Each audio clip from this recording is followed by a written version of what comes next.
DZDG 96.7, we talk, you listen. We talk, you listen. Happy Thursday, people. Happy Thursday. July 18, 2024. Yan ang ating araw. Bilis ng panahon eh, no? Sa ano na tayo? Sa 7th month. Lagpas na tayo ng kalahati ng taon. Marami pang pwede mangyari sa ano, sa 5 buwan, no? Actually, 5 buwan at kalahati pa to eh. Diba? Kala na, hindi pa late. Yung mga gusto dyan transform. Diba? Abot pa kayo sa summer next year. Diba? Yung summer bod. I-follow nyo si DJ Barbs nang makita nyo ang mga body transformation. Sabay-bayan nyo ang body transformation niya ni DJ Barbs. 1:39 p.m. Philippine Standard Time. Oras po natin yan sa buong kapuluan ng Pilipinas. Ito na ang ating programa The Mix, kung saan mix ang ating tugtugan, mix ang ating kwentuhan at mix ang ating tawanan at mga emosyon. Makakasama nyo alauna hanggang alas 5 ng hapon, 4 na oras sa programang ito. Ang inyong nag-iisang rapper, DJ in town. My name is Giro, that's capital G-I-R-O. What's up, people? Live kami sa Facebook, so kung meron kayong mga gustong sabihin, merong gustong ipabate, merong may birthday ngayon, tara batiin natin live on radio. Sa aming Facebook, mag-comment lang kayo, DZDG Destiny Radio. Pwede rin kayo actually mag-text sa aming text line, 0929-216-8100. At eto na, umpisa na natin ng halo-halong tugtugan ngayong araw ng Lunes, Martes, Miyerkules. Lunes, Martes, Miyerkules, Huwebes. Tama, Huwebes, diba? Ngayong araw ng Huwebes, dito sa DZDG 96.7. Once again, my name is Giro. I'll be back. Diyan na kayo. DZDG 96.7, we talk, you listen. We talk, you listen. It's now 2:31 p.m. Philippine Standard Time. 31 minutes na po makalipas ang alas 2 ng hapon. Maligayang pagbabalik sa ating programa The Mix, kung saan mix ang ating tugtugan, mix ang ating kwentuhan, and this time mix na ang ating mga emosyon. It's our little segment for the show, Senti Hours, kung saan nagbabasa tayo ng mga tula at nag-aantigan ng mga puso. You still got me on your radio. My name is Giro, that's capital G-I-R-O, and I'm your one and only rapper, DJ in town, na kung minsan ay madrama. So lang, hindi tayo madrama. Tara, umpisa na natin ng tula na ating babasahin ngayong araw. Ito ay akda muli ng ating isa sa paboritong manunulat na si Ron Canimo. Sabi niya sa tula,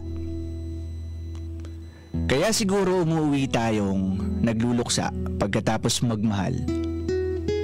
Dahil patay na patay tayo sa pag-ibig, imbes na buhay na buhay. Ibinubuhos natin lahat, imbis na ipinapaagos. Ibinibigay natin ang buwan at bituin, imbis na sabay lang pagmasdan at bilangin. Tinatawid ang dagat, imbis na sisirin. Kaya tayo nauubos, kaya tayo napapagod, kaya natatapos. Sapagkat ang pag-ibig na alam natin ay may hangganan. Tinatapos natin sa isang laban, sinasaid, nilulubos, ayaw magtira para sa susunod. Pinapatay natin ang sarili sa isang bagsak, isinasadsad, hanggang sa di na makatayo't makausad. Pinapatay natin ang sarili sa pag-ibig, imbis na binubuhay.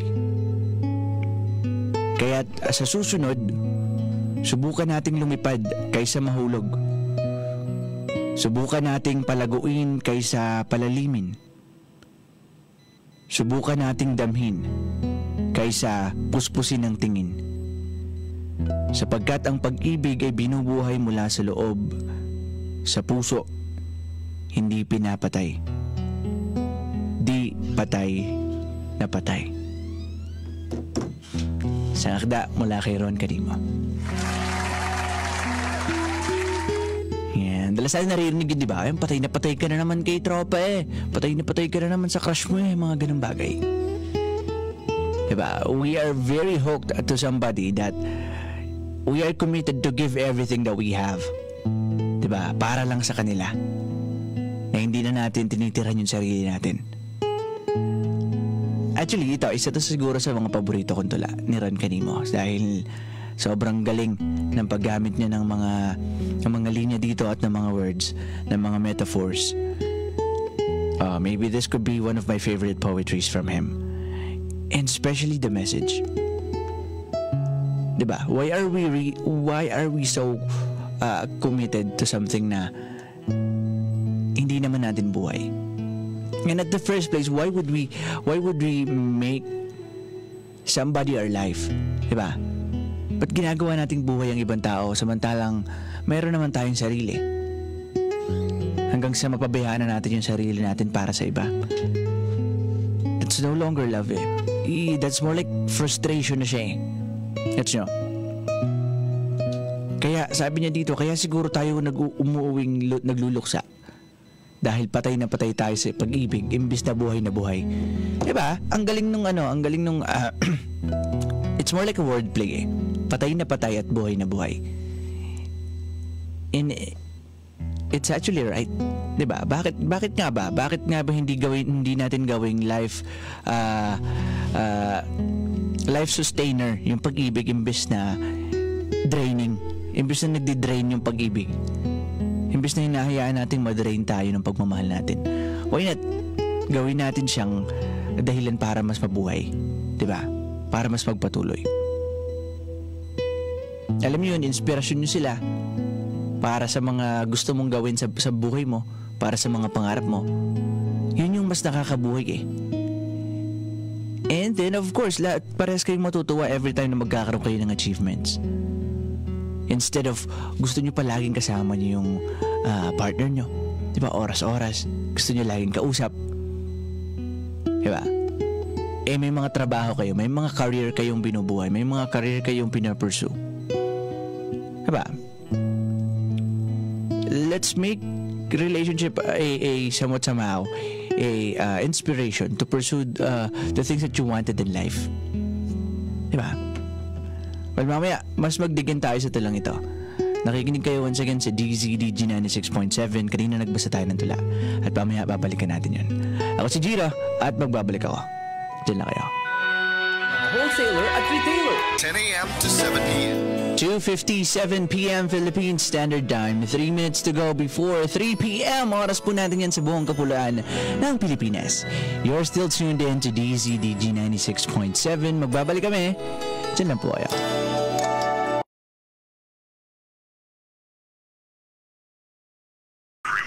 DZDG 96.7.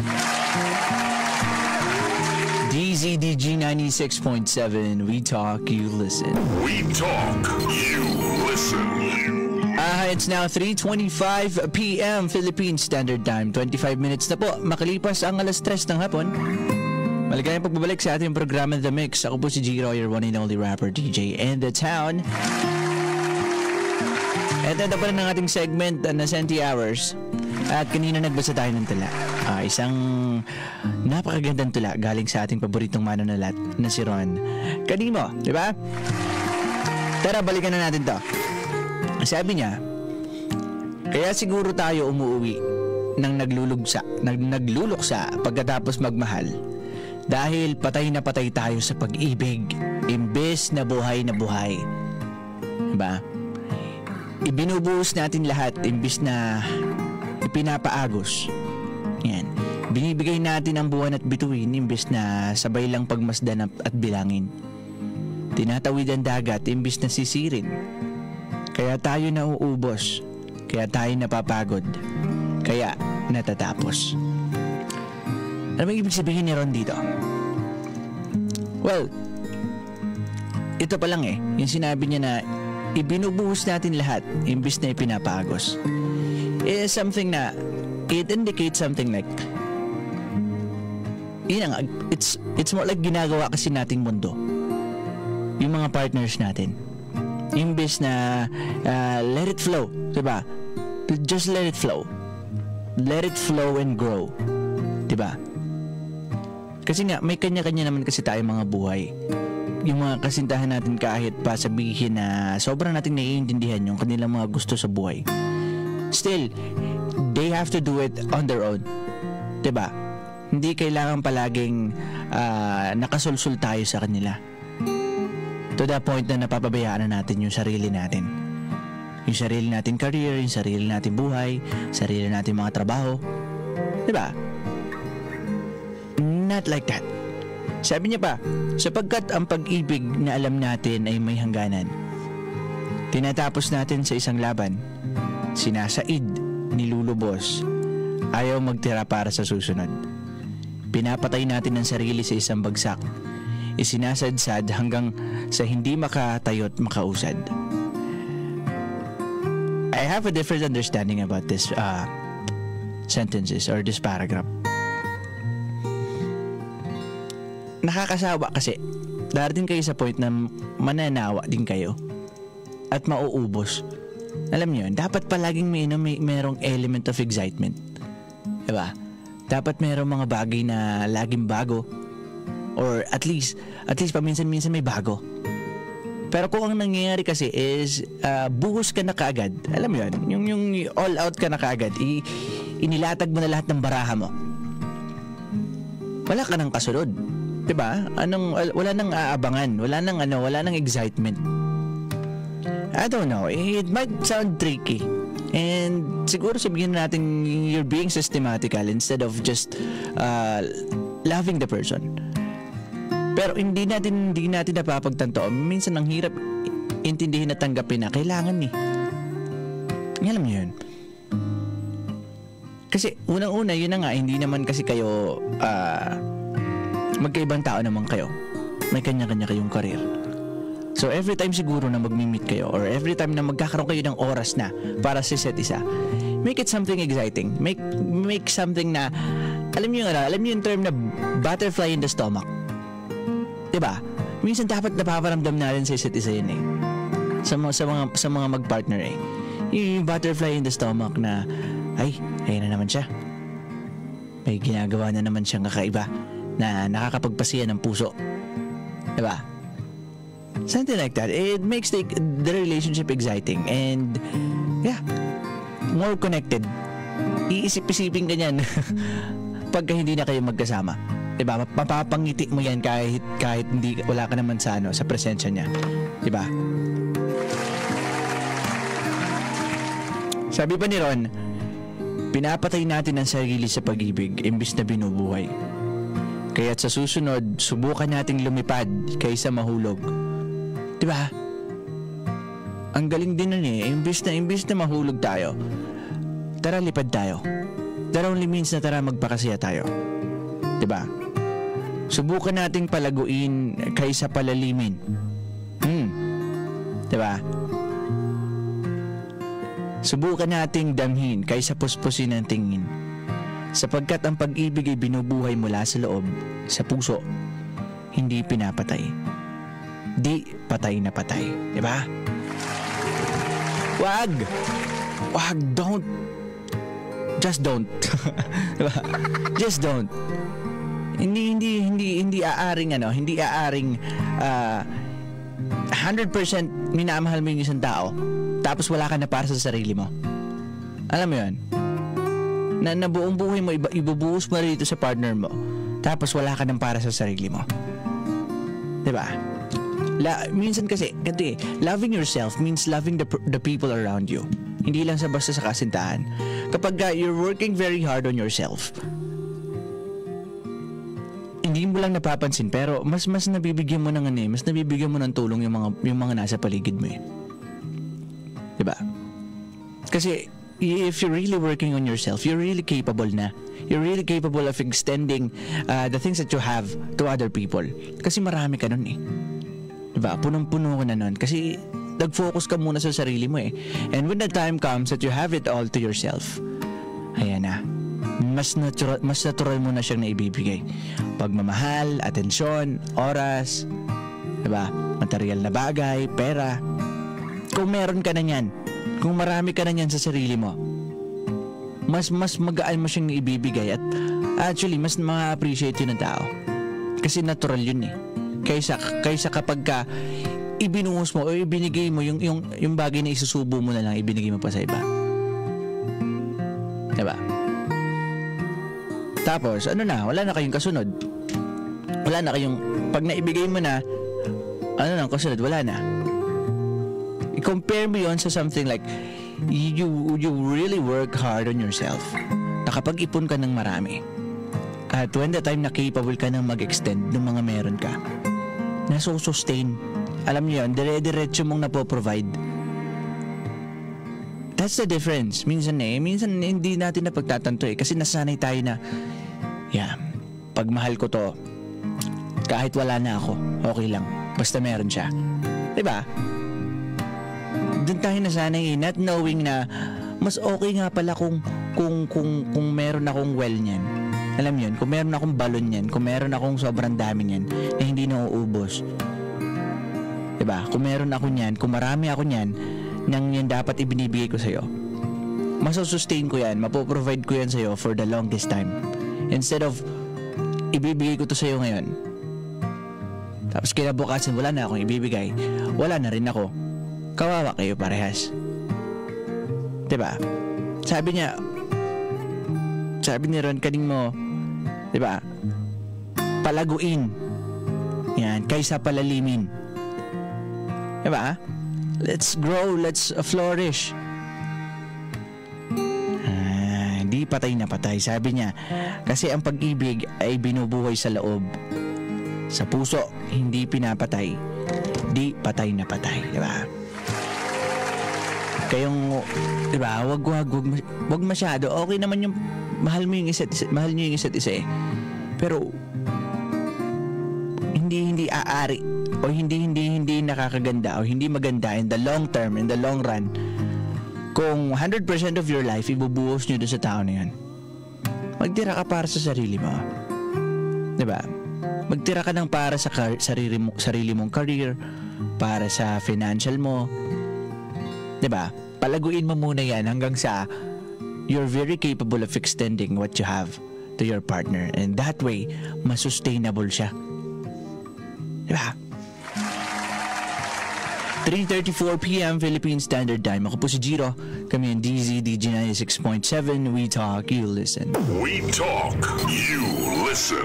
09. Kuya. DZDG 96.7. We talk, you listen. We talk, you listen. Happy Thursday once again, people. Happy Thursday. Bukas ay Biyernes na naman. Excited na naman kayo. Okay, 4:39 p.m. na po. Oras natin sa buong Pilipinas. 39 minutes after 4 p.m. Ayan, pumitik ng orasan. 4:40 na. 20 minuto bago mag-alas 5 ng hapon. Kaorasan natin yan sa buong kapuluan ng Pilipinas. Ito pa rin ang ating programa The Mix, kung saan mix ang ating tugtugan, mix ang ating kwentuhan, at mix ang ating tawanan at mga emosyon. Ay, nakita nyo ba nakita nyo bang sa Facebook na nag-viral yung yung ginawang ramp o PWD ramp sa EDSA, o yung pagkatarik-tarik no? parang magra-rides yung mga dadaan dito. Edi nako po. Sabi, kung ikaw daw ay dadaan dito at hindi ka papilay, mapipilay ka. Kapag ka dinala mo yung wheelchair mo dito. Pagkatarik-tarik well, nakakatuwa naman na in a sense, nakakatuwa siya na syempre nabibigyan na ng pansin yung mga ganong bagay-bagay. Kumbaga, syempre kapag katatawid, may hirapan nga naman yung mga naka-wheelchair o yung mga PWDs natin dyan na sumampa kapag katatawid sa mga sa mga overpass kapag hagdan. So, naisip ng kinauukulan na gawa ng ramp yung pwedeng makadaan yung mga naka-wheelchair natin, yung mga may mga digulong na mas maayos, makadaan na mas maayos. Ang kaso nga lang ay yun nga, pagkataas-taas, kumbaga kung yung magtutulak ay mapapagod na, kakabahan pa siya kasi halimbawa, balay mong biglang madulas yun, di pare silang gumulong dun sa ramp, di ba? Medyo nakakatuwa. Unang-una nakakatuwa na nabibigyan na siya ng pansin. Pero kung gagawa natin siya ng solusyon, kung gagawa natin siya ng paraan, bibigyan natin ng tulong yung mga taong kagaya nila, ay sa tamang paraan na, di ba? Di ba? Eh may mga sinasabi kagaya nun, medyo daw skip daw yung lugar. Kumbaga medyo yun lang talaga yung kayang gawin. Well, dapat marami namang magagaling na engineers dito sa Pilipinas di ba? So dapat ay ginawan siya ng mas magandang paraan. Ayun kung makikita niyo sa Facebook, yung mga tumatawid ay pagkahirap-hirap itong mga PWDs natin kailangan pang ibig na sila itutulak na lang gagawin nila para silang umaakyat din. Gagamitin nila yung mga kamay nila. Diba? Medyo delikado. Hindi siya medyo delikado talaga siya pagkataas-taas ng ramp. Diba? So, mahihirapan talaga yung ating mga PWDs, lalo yung mga naka-wheelchair. Maganda yung idea, nakakatawa. Dahil yun na nga, nabibigyan na ng pansin. Imbis na bubuhatin pa sila kapag tatawid sa pedestrian lane, sa overpass, gamit ng hagdan. So, ginawa ng mga kinauukulan ay gumawa ng ramp. So, nakakatawa na nabibigyan na ng pansin. Kanya nga lang, ay di yun, sana gawin na natin na mas mabuti. Diba? Mas tamang paraan. Yung talagang makakatulong sa kanila imbes na malagay pa sa alanganin ng kanilang mga buhay. Ang official statement ng MMDA sabi ukol sa viral photo ng rampa sa EDSA. Ito pala yung sa EDSA Film Station ng busway station sa Quezon City. Sabi nila nais nilang ipabatid na mayroong height restriction ng MRT na sinusunod ng MMDA kaya hindi naging posible na ipantay ang elevator sa footbridge. Sabi pa, hindi ito perpektong disenyo, lalo na sa naka-wheelchair, pero malaking tulong po ito para sa mga senior citizens. Okay. Buntis at iba pang PWD. Sa halip na umakyat gamit ang hagdan, nagtatalaga ang MMDA ng mga kawani para umasiste sa mga PWDs kung mahihirapan silang pumanhik ng rampa. Kumpara sa nag-viral na photo, hindi ito masyadong matarik kung lalakarin. Inilagay ang rampa dahil sa limitadong espasyo. At kung wala ito ay hindi may ilalagay ang elevator sa estruktura para sa convenience ng mga commuters na sumakay sa busway station. Ayun naman pala. Hindi naman pala siya ginawa para dun sa mga naka-wheelchairs lamang. Ayan, corrections ng MMDA. Ayan. So may elevator din pala doon. So siguro yung mga naka-wheelchair, yung mga hindi talaga kayang umakyat dun sa rampa ay mag-i-elevator na lang. Ayan. Ayun naman pala. Well, yun na nga, what I mean is the first thing that I've said is nakakatuwa naman na binibigyan na nila ng pansin kahit pa paano yung mga ganitong bagay, di ba? Malaking tulong yan sa mga PWDs natin dyan na mga kapamilya. Hi, it's now 4:44 p.m. Philippine Standard Time. Ako si Jiro and I'll be back. Diyan lang kayo. 847109. Ubus na ang pang-maintenance ko. 4:58 p.m. Philippine Standard Time. 2 minuto na lamang bago mag-alas 5 ng hapon. Time for us to say bye-bye for the show. Maraming salamat sa pagsama sa akin. 4 na oras po tayo nagtugtugan ng halo-halo. Narinig ng halo-halong kwentuhan. At syempre, nagtawanan. At nagantigan ng mga pusa. Maraming salamat. This has been your one and only rapper, DJ in town. My name is Jiro, that's capital G-I-R-O. Sa ating programang The Mix, kung saan mix ang ating tugtugan, mix ang ating kwentuhan, at mix ang ating tawanan at mga emosyon. Kita-kits ulit tayo bukas, Friday, July 19, 2024. People, deuces. Crystal's Pharmacy, prioridad namin ang inyong kalusugan.